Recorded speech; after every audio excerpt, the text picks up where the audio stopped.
সেদিন করতে পেরেছিলাম। এখন আমাদের সরকারের কাছে দাঁড়ি 20 বছর হয়ে গেছে, কেন আসলে মাস্টার খুনিদের ফাঁসির রায় এখনো কার্যকর হচ্ছে না?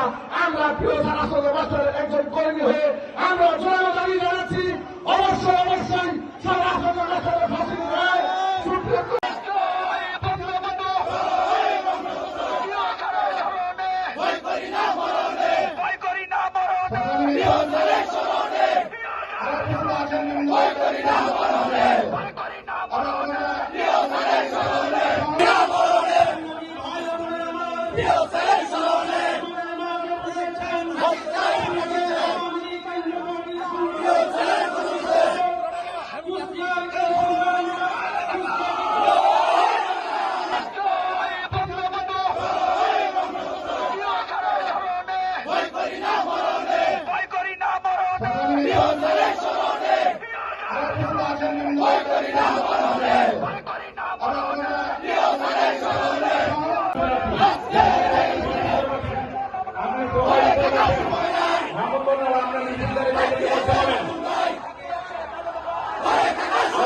উপস্থিত আছেন